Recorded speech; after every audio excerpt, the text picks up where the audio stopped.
Since we are in a bookstore, I'm going to ask Mr. Satyarthi the first question about books. Right? You write books, you read books. Why do you think in this day and age, when books are not being seen as something primary to our lives by a big chunk of the population, what do you feel about the role of books in our lives? Yours and everybody else's. Thank you. So I'm quite surprised to see this place, such a beautiful place filled with so many books and so much ocean of knowledge and information and wisdom and thoughts and whatnot, literature. So when I met him for the first time, a very interesting thing he said that he's an engineer. I'm also an engineer.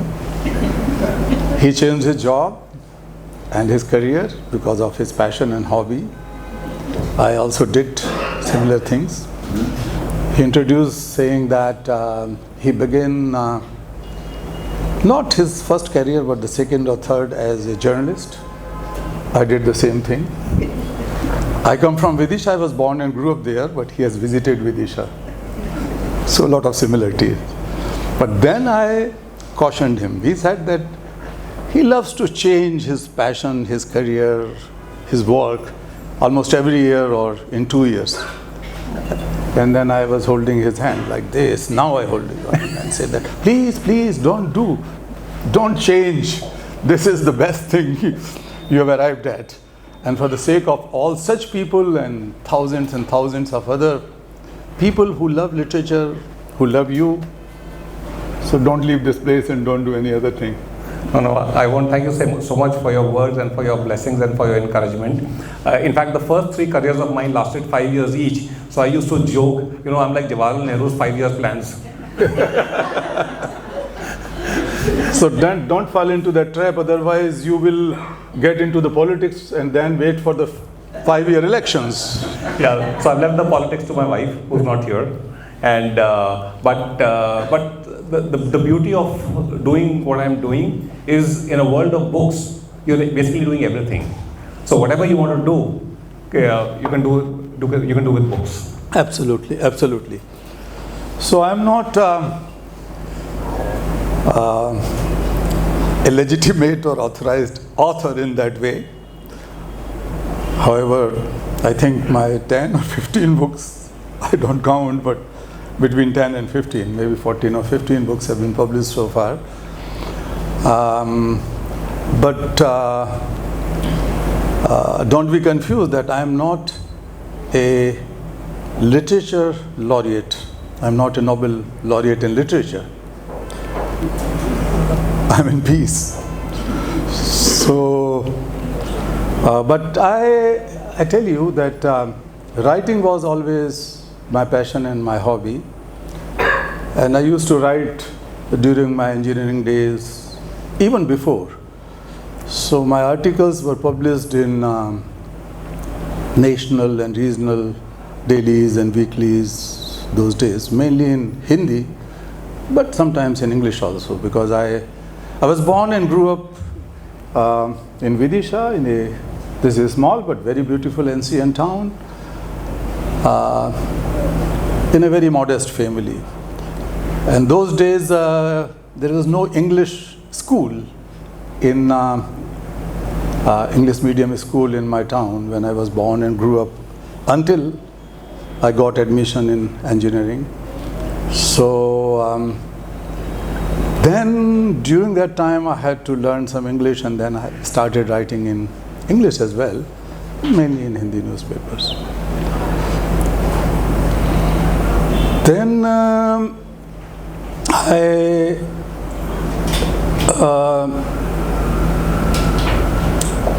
was equally or more passionate about the issues of children since my childhood, which we can talk later. So I decided that since people are not aware about the issues like child slavery, child labor, child trafficking, child sexual abuse, use of children for prostitution, and so on. So I decided that I should start a dedicated magazine.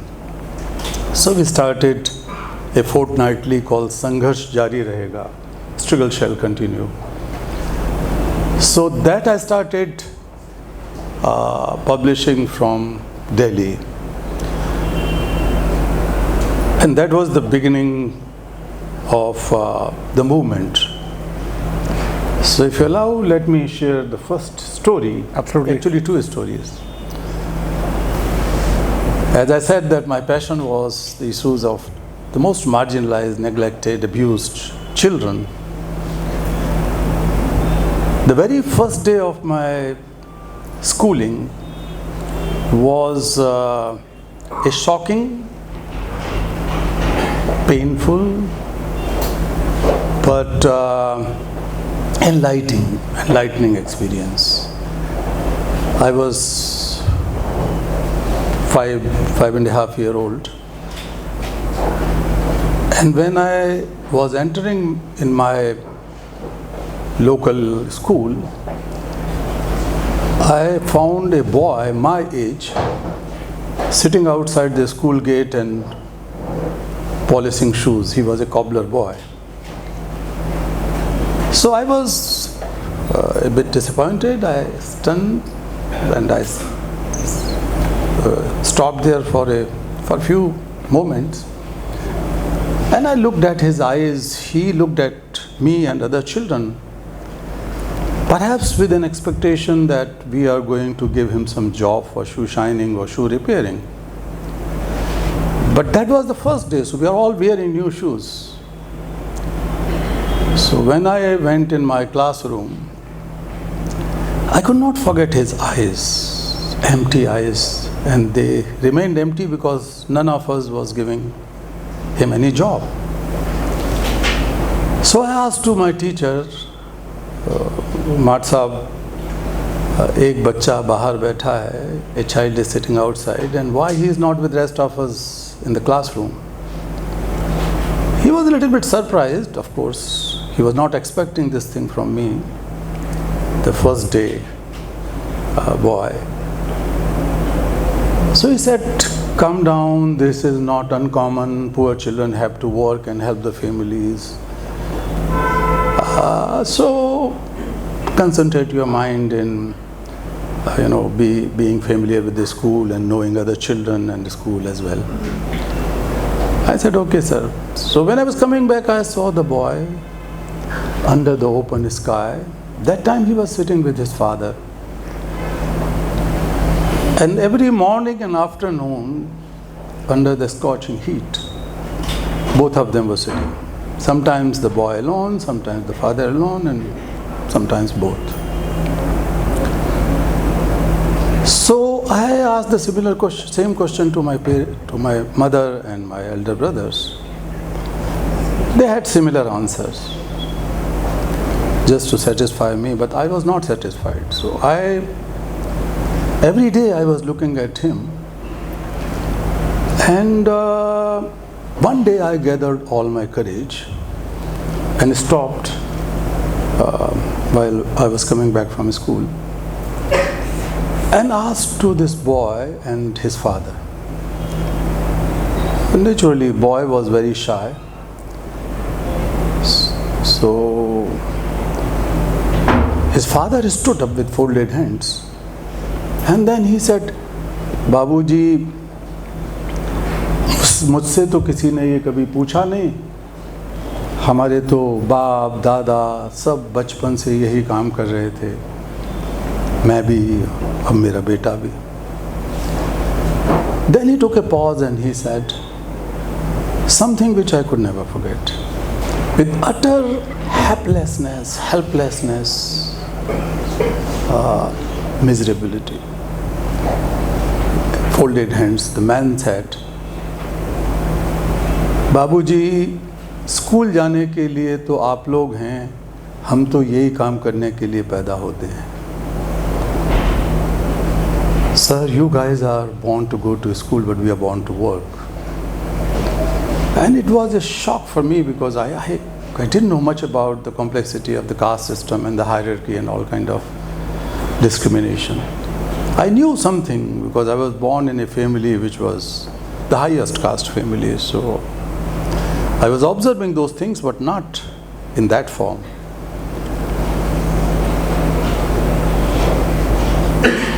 So I started crying. But that was a moment of truth, the first time. Because first thing I learned that whatever my teachers say, my mother, my elder brothers, the wise, learned people say, that not be right, that not be just. It could be a complacency which goes on and on from generations to generations, and from both sides. The teacher and my family thinks that manner, as well as this man, the boy's father, also so complacent in thinking that way. So I started seeing in a different way, a new perspective towards the world. That is to question, instead of just hiding behind the ready-made answers which have been given for generations. And then you feel more safe when you hide behind the answers. But one should question why it is so.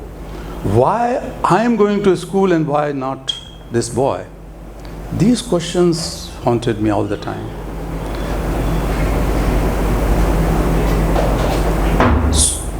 And that was also the beginning of my, I would say now I can call it the spark of compassion. But I could feel that if I was him and he is me, I could see my face in him like mirror and his face in me. So that was the first story. But and that followed. So I gave up my career. That was very, very difficult because after my graduation I did the specialization in high voltage transformer design. And those days India needed, those days means in late 70s, mid-late 70s. So the whole world needed actually, because that was the era of electrification, massive electrification. So transformers were the key. So I learned the designing. But one day and I taught in the university for about 1.5 years, and little more. But then I gave up my career and moved to Delhi. There I started this magazine, Sangharsh Jari Rahega, with sole purpose, one purpose.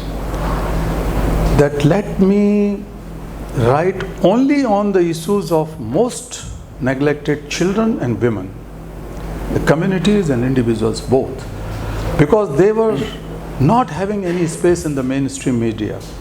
And many of you know, and since you work in the media, Ajay, this humanitarian or human rights journalism in India was born through Indian Express, where you perhaps worked, when there was an incident of blinding some prisoners in Bhagalpur jail. That was the first story. Ashwini Sareen did it, and that was the beginning. But that time I started my magazine also, not inspired by that, but that was solely dedicated for this cause. So one day, a frail, lost, elderly looking poor person knocked on my door. His name was Basal Khan. I called him in, then I learned his name. But his story was very shocking. He said that 17 years ago, he, his newly married wife, and many more people from his village were lured away to work at a brick kiln in Punjab, from Aligarh to Punjab. And during those 17 years, there was no escape, no salary, remuneration, no freedom. All children of those families were born and grew up there. The eldest one was 15-year-old Sabo.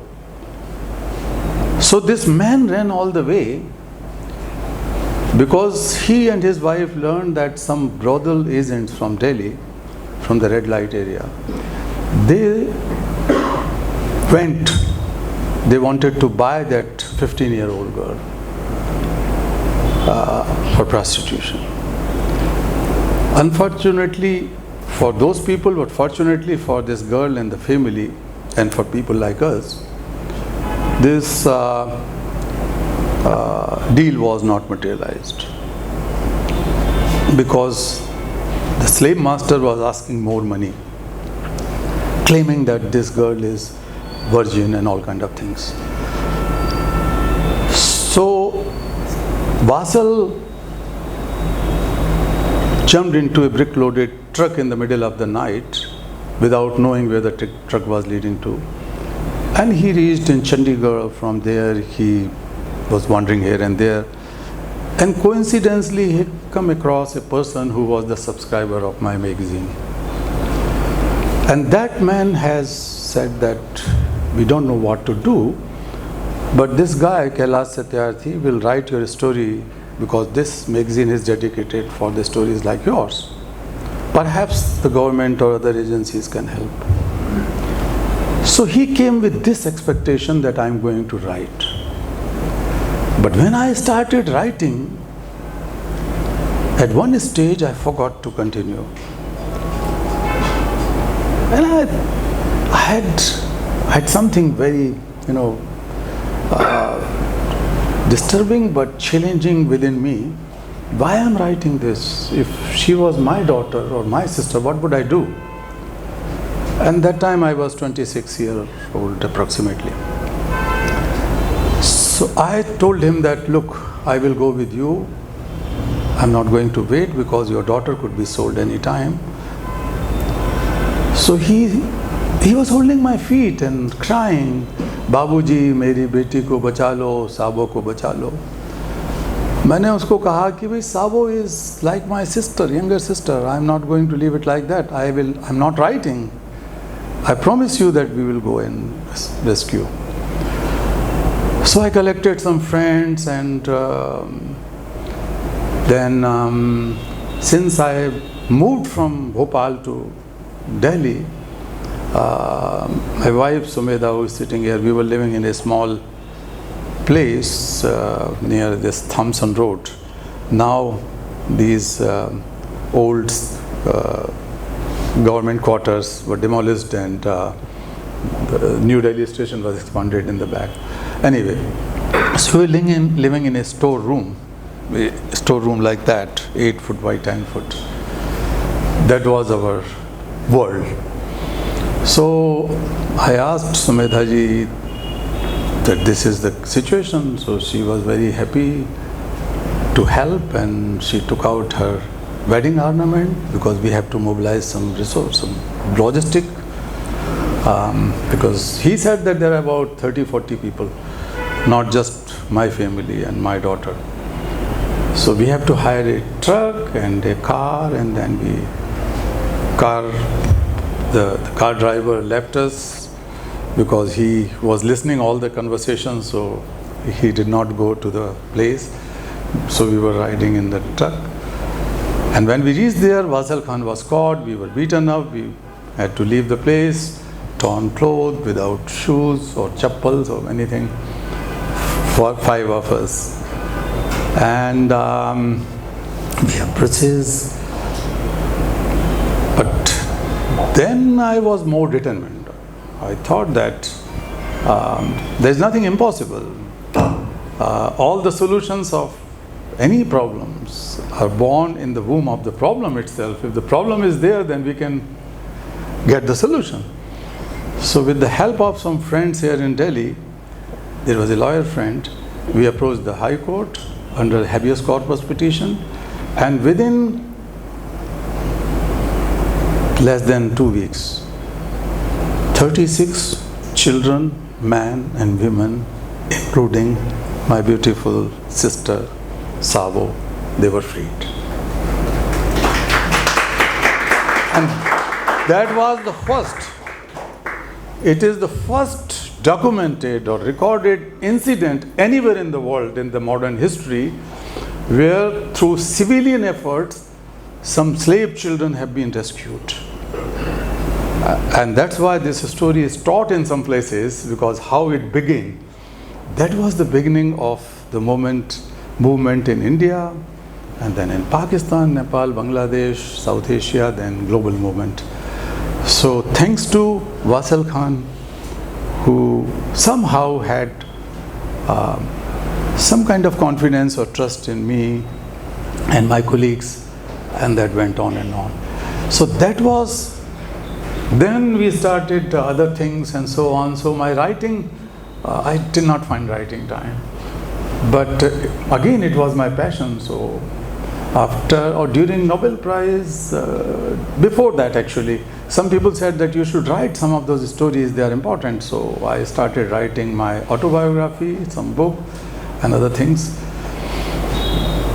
But during the pandemic, I have written 3 or 4 books. That was a good time to think and write. So my hidden author or writer also traveled with me together with my activist, and so on. So do you know where Sabo is now? Actually, for some years in the beginning, we had family relations. Every Rakhi at least, she used to bring Rakhi from her village. The last one was when she had sent me a message that her father is insisting to marry her, and that time she was maybe 17 or so. So she sent the message that she does not want to marry with anyone without my consent, and I should see the prospective groom. So I called Wasal Khan from her village. So he came and said, बाबूजी क्या कर सकते हो? मैंने कहा कि हमारी बहन की शादी ऐसे नहीं कर सकते हो. तुमने कहा लड़के को लेके आओ. So after few months he brought a young man, and by the time she was about 18 or so, 18 plus. It also took about a year, but later on she got married. So when she was married, she came with her husband, and both of them, the newly married couple, wanted to visit Dargah Sharif in Ajmer. So this man touched my feet and my wife's feet, and Sabo also, my dear sister. She said that before we go to Dargah Sharif for ziyarat, the best ziyarat is to touch your feet. So he should take blessings from, both of us should take blessing from you. But then after a few months or a year, unfortunately my office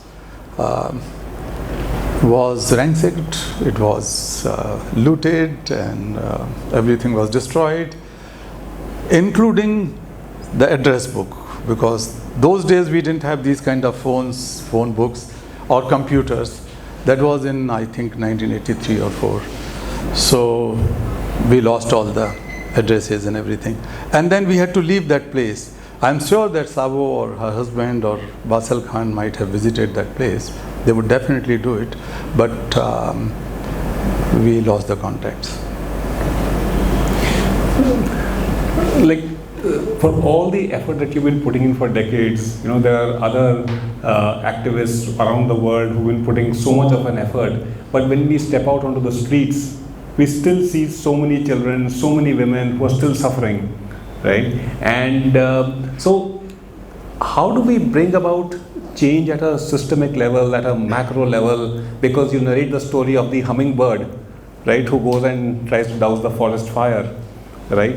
So while the hummingbird is important, you say I'm the hummingbird, right? But yeah. So there's a hummingbird who we need, but we probably need the fire brigade also. It's unfortunate that we in India as well as globally, we have millions of children still enslaved, still working, still pushed into slavery or child prostitution and other kind of sufferings. We have been successful in mobilizing international community to enact international laws and treaties. In 1998, we organized a march, the Global March Against Child Labor, across 103 countries. It went on for 6 months from 3 corners of the world, one from Sao Paulo, one from Manila, and one from Cape Town. They all merged in United Nations office, Geneva office. And we were demanding an international law against child slavery, which was not there, unfortunately, until that time. So this whole thing is very new. Since there was no international law, so most countries did not have law against those things until 2000 to 1998. So we have been successful. We means not me, but my colleagues, and I would underline that it was not because of me, but some of my friends have sacrificed their lives. Basal Khan was the beginning, he did not, but then 3 other people, Basal Khan kept on coming and going, but the first one was Adarsh Kishore, and then Dhumdas, and then Kalu Kumar. So they made their supreme sacrifice for this cause of freedom of humanity and human beings and children. But all this has helped in building a worldwide movement. 138 million children are still engaged in child labor and slavery across the world. But the good news is that in 2000 the number was 250 million. So during these years, 25 years, the populations of most countries, especially the developing countries, has increased definitely. So the number of child labor was increasing those days, for those years, many years, but it has considerably dropped. But there are other issues also. So child sexual abuse, online sexual abuse, children who are suffering in the war zones and conflict zones, all these things are happening. But your question is, what can we do? So at least we should not be the party to any kind of abuse and exploitation of children. We can raise our voice, especially on those issues when our girls are being or boys are being sexually abused. And that is something which is happening around us. According to government's own statistics, 6 children are abused every hour in India. 6 children, NCRB's report, National Crime Record Bureau's report. Young boys and girls both. And that is also because in our surroundings, we normally keep our eyes closed. In our relations, our friends, we don't enjoy, we don't have that kind of social fabrics, that kind of mutual trust and confidence and openness in our relationship. Even with our own children, we don't have that kind of relationship. Everybody is looking for his or her own career and also looking for child's career. But then we forget that your son or daughter, your sister or brother must be facing some problems in schools or in neighborhood, or in most cases the relations. In more than 90% of cases of child sexual abuse are due to the relatives. They are the culprits, they are the offenders. So we should first of all keep our eyes open, but also we have to build that kind of, maintain that relationship with our children, our siblings, where they can freely, frankly share their pain and their sufferings, their mental agony, or if they are disturbed, then we should know about it. That could be the easiest thing which we can do in our surroundings and the families. And also, you can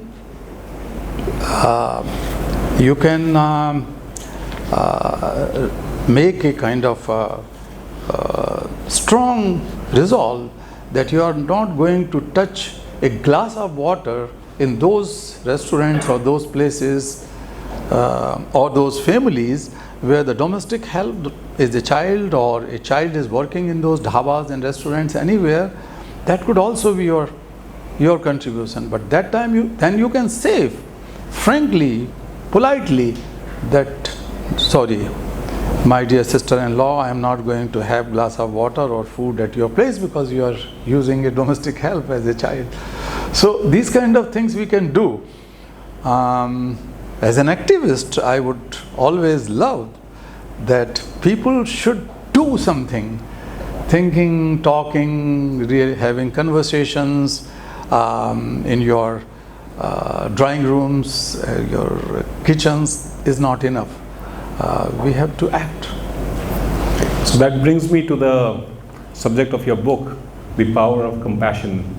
Right? So how do you define compassion? When did you feel, okay, like, starting, when your first day of school, whatever you felt for that boy who was polishing the shoes, was that compassion, or is compassion bigger than that? How is it different from empathy, from kindness, from mercy, from being a donor?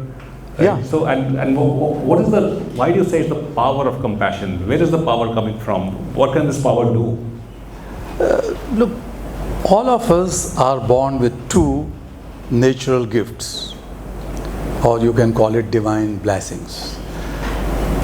One is consciousness, that is the cause, that is the reason, that is the power to make us feel something, or it gives power or energy to our senses and our mind, and that is one, consciousness. And the second one is compassion. So compassion makes you feel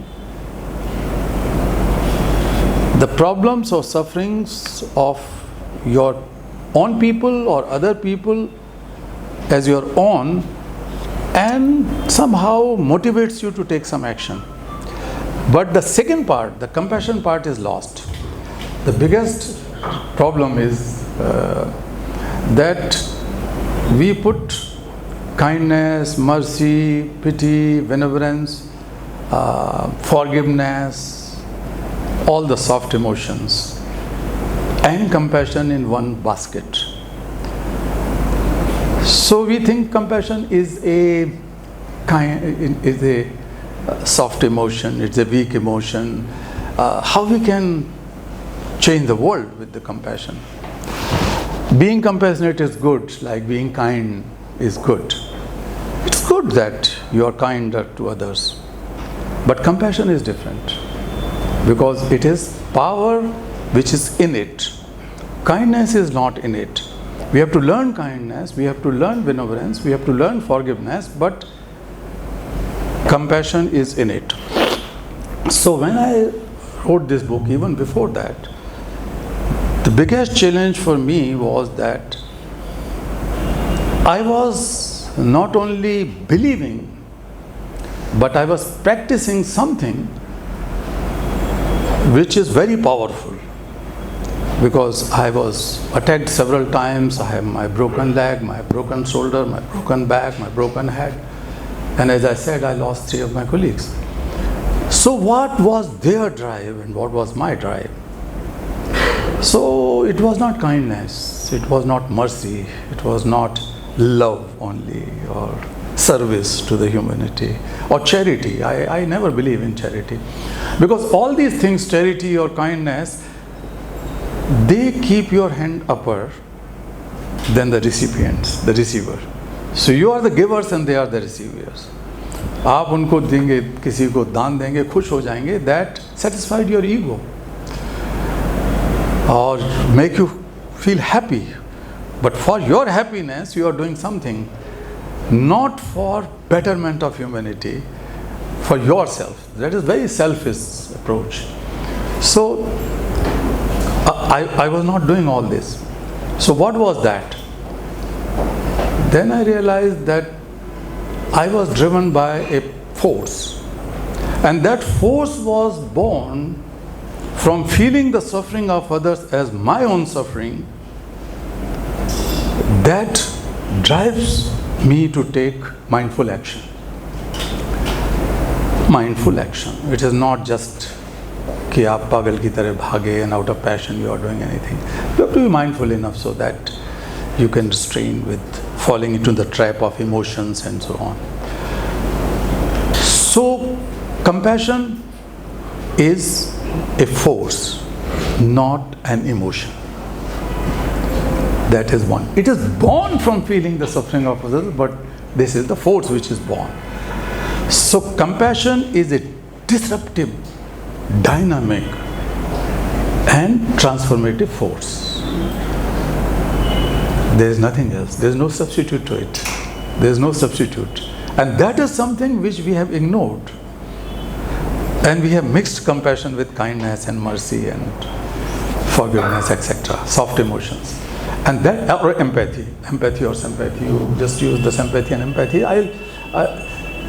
In short, I'll tell you a story of three sisters who lived together in a place. And one day, the first sister left the home, and she was running late, so she went to school. But on the way, she encountered a situation. She saw a man, injured man, who was crying and he was bleeding, sitting in the corner of the street. So she stopped for a few moments and went to him and told, sorry sir, Baba, sorry, मुझे school में late हो रहा है, but I am sorry to see you in this situation. Nice girl, went to school. And she forgot this thing and she started studying. After a while, the second sister, the second girl left home, and she saw that man, the same person, same place. Many people were passing by. But that girl stopped, looked at him, asked him, and he said that I have fallen in a pit which was open, a pit hole. So seeing his blood and injury, she started crying. And she went to school, but she could not put her mind in class. So she was sitting in the back and more or less crying in tears.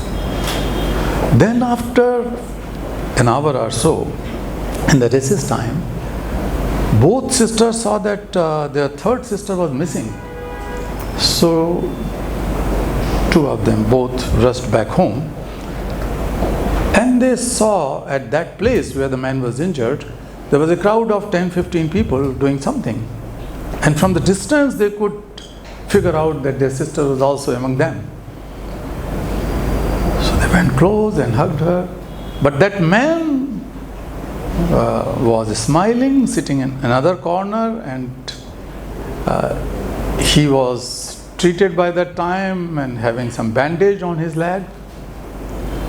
And what these people were doing, including their third sister, they were trying to fill that pit.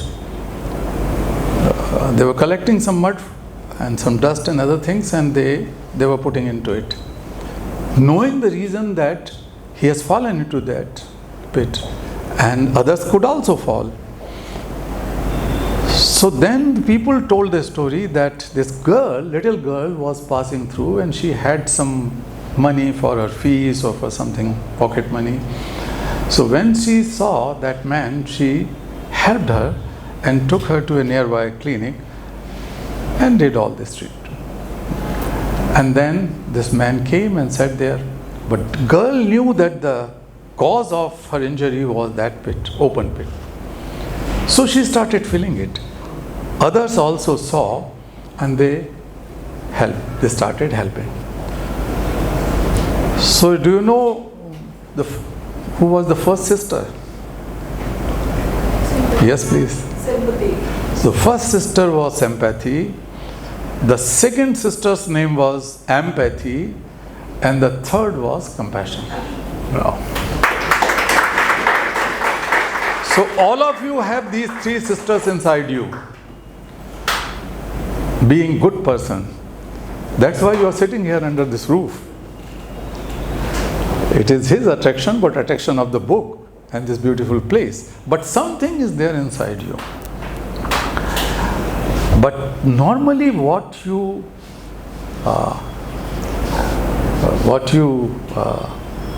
exhibit or what you practice is normally sympathy. Sorry ma'am, I heard that your mother was sick. And then after 2 months when the same friend of yours meet, oh, how is your father now? So by that time you forget, because in the meantime you have expressed sympathy to many people and then you forget what happened to whom. So बाहर से sympathy एक हमारे लिए एक अच्छी आदत बताई जाती है कि this is a good habit or a good human trait to be sympathetic. ठीक है, बहुत बाहरी है. Then the inner circle is empathy. But the danger of empathy, as you saw in the case of the second girl, she kept on crying because she could not do anything. After a while, empathetic people feel helpless, lost, fatigue. What we call the empathy fatigue.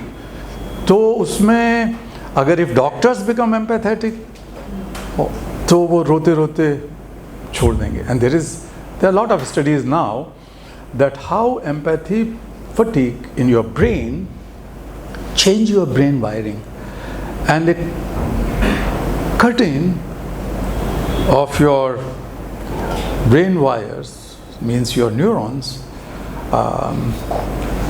appear to stop it so that you do not fall into that well of pain and suffering of others. How much suffering of others include not only the human beings but also animals and trees and plants and water and air. You can contain yourself. इतना तो आप पे पागल हो जाएगा कोई भी. So policemen cannot be empathetic. Judges cannot be empathetic. So I am not in favor of empathy. लेकिन होता क्या है कि you mix empathy and compassion together. You don't differentiate them. Because compassion is power.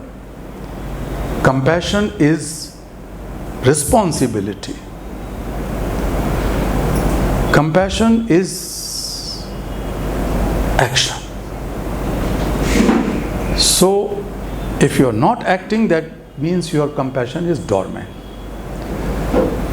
Your inner drive is so powerful that you take action to solve the problem. So in short, हमने उस definition को और सरल कर दिया. Compassion is mindful problem solving. If you are solving your problem and others' problem mindfully, means sensibly, means wisely, intelligently,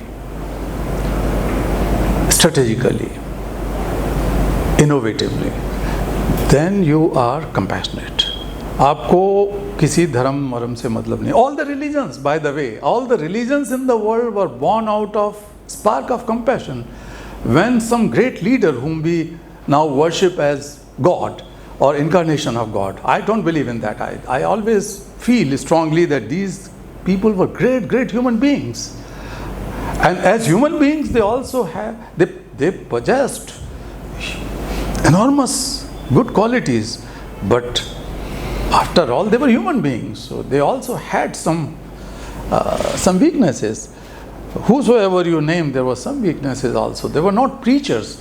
The preaching followed their action, but they were compassionate leaders, and their followers started making their worship. So all the religions, may it be Jesus Christ, Christianity, may it be Islam, may it be Buddhism, Sikhism, may it be the great heroes in Hinduism, they were compassionate leaders essentially, because they did not sit quiet, and they did not simply cry or started preaching without taking actions, and they had to suffer themselves. So all the religions were born out of compassion, but unfortunately so-called religious gurus, Baba, Kathavachak, ये storytellers, what you call them, पर्ची निकाल देंगे आपकी, या आप उनके पास गए तो कहेंगे कि आप अच्छे लड़के से अगर आपको शादी कराना है तो ये आप पीली काली चप्पलों के बजाय कैलाश जी आप नीली चप्पलें पहनना शुरू कर दीजिए, तो आप नीली चप्पल शुरू कर देंगे. These kind of people are now, you can see the flood of such people. And sometimes they talk of compassion also. Karuna, bhav hona chahiye, karuna. But they never lived with that. That's why the preachings are not karuna. Karuna is action, as I said. So, religions have to learn and practice karuna. Religious leaders, faith institutions, faith leaders. And since they lost that, what I call karuna as oxygen. Oxygen of religions. Oxygen of governance. Oxygen of medical profession and treatment. Oxygen in judiciary. Because that sense of problem solving. You in the beginning, Ajay said that we know the problems. Of course we know the problems. But we also know the solutions. We know the solutions. Today, Iranians and Americans are sitting in Islamabad and they are trying to find the solution.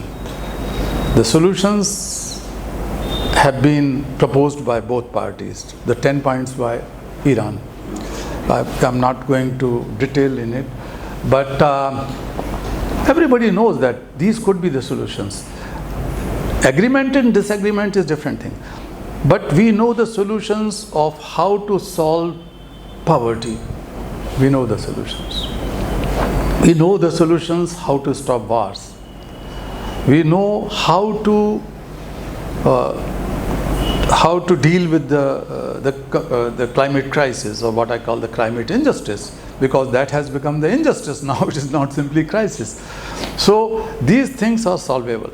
But there is a serious gap, I would say gulf, deep and wide gap between the problem solvers and the problem sufferers. And that gap is growing.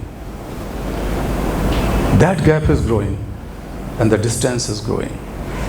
So those who are sitting in power positions, those who are sitting in other important positions of decision making, they live in a different world. Their thought process is different. There is no direct connection with those who are suffering. So these people don't feel the suffering of the other side.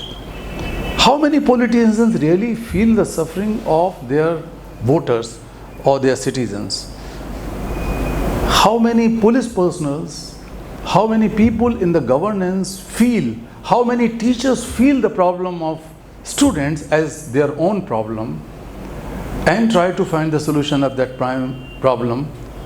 If you are there, I'm not saying that no one is there. There are many. That's why we live safely in the world. But it is not enough. So compassion is the solution. I think the fact that the whole room is silent, I think somewhere, your message is permeating through, and I think what everyone must be thinking, what can I do to strengthen Mr. Satyarthi's hands? You all have compassion. It is innate in you. You start practicing it in your own way. But we have launched a movement for global compassion, Satyarthi movement for global compassion. So we are working on many aspects of it. Building leadership among young people. So we run some programs.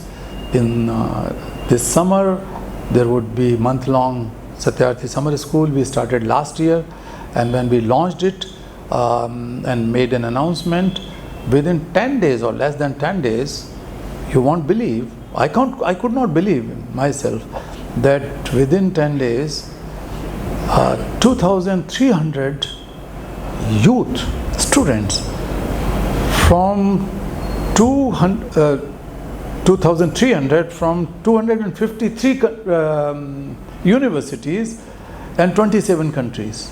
They applied only for 25 seats. So that is the proof that young people are looking for something. They are fighting inside. They wanted to find a new way. They wanted to shape a new world. Unfortunately, they can't find the right place. So they are looking for something. So this is building the youth leadership, compassionate youth leadership. About a year ago, I wrote a letter and spoke to some judges and met them personally. Supreme Court judges only Supreme Court judges, not even the Chief Justice of the High Court, with an idea, a new doctrine of compassionate justice. Compassionate justice does not mean that you forgive and forget. As I said, mindful problem solving as it is your own problem. So far the justice delivery system and the entire judicial mechanism is highly aiming at punishment to the offenders, the criminals, the crime orientation, that they should be punished.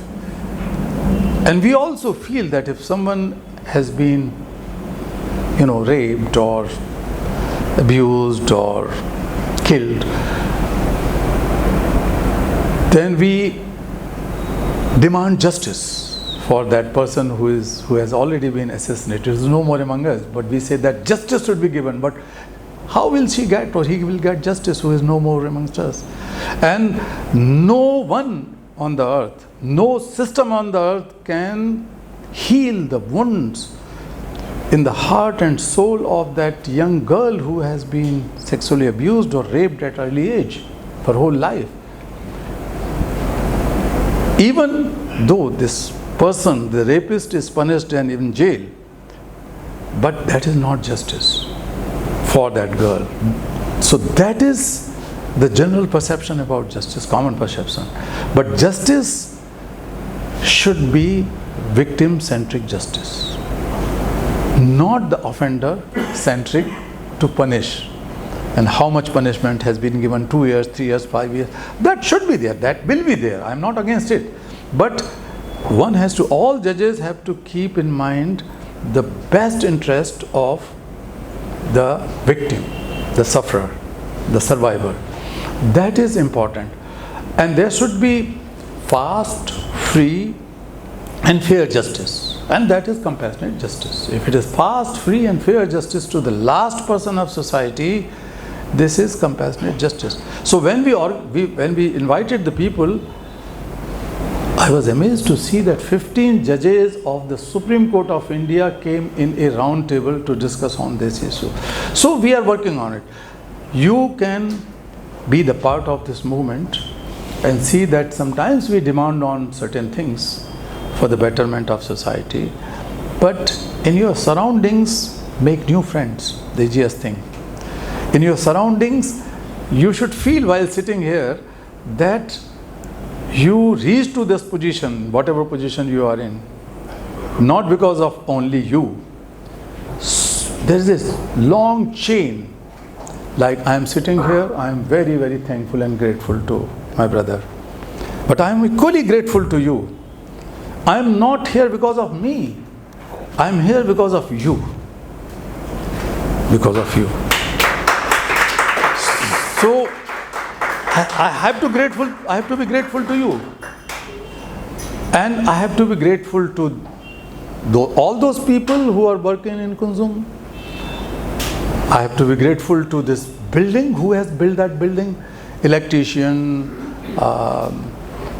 plumber, mason, the laborer, the who did the whitewash. I feel the people who made the furniture. So there's a long supply chain.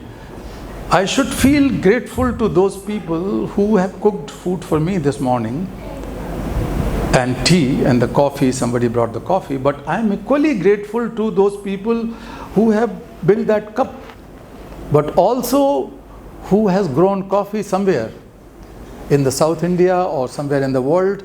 So if you try to practice compassion, my very simple and humble learning, my own learning, that create a supply chain of gratitude, the chain of gratitude. Every evening, when you go back to your bed, think that how many people have helped you during the day, in any manner, in your office, in your workplace, in your wherever you are. So that kind of thinking will change your personality. It will help in making you more responsible. It will give you a deeper sense of moral accountability, slowly. And it will make you more humble, more simple. Our biggest problem now is that we are disconnected. 1 out of 4 people in the world are facing mental issues. Over $1 trillion, officially, $1 trillion are being spent on mental health issues, which is known, and that is the WHO's figure. So, loneliness, alienation, loneliness is the biggest curse now in the world, and that is causing depression, that is causing anxiety, that is causing mistrust. So, I'm not a preacher or teacher of compassion. I live with that. That's why I can say with some kind of sense of authority, you can say, that we have to build connections, we have to make friends, and we have to share. Today we are reaching to a situation where we don't have any shoulder. कोई कंधा हम नहीं हमारे पास है जिसके ऊपर सिर रख के हम सचमुच रो लें, क्योंकि हमें सिखाया गया कि रोना इज वीकनेस. आप रोइए मत किसी के सामने, नहीं तो आप कमजोर हो जाएंगे. बट रोना, crying and weeping is more courageous than laughing and smiling. तो हमारे पास वो कंधे नहीं हैं, हम हटाते जा रहे हैं उनको अपनी ज़िंदगी से. और वो कंधे भी नहीं हैं या वो लोग नहीं हैं जिनके साथ हम खिलखिलाकर हंस सकें. We can freely and frankly and openly laugh. That laughter is missing in our life.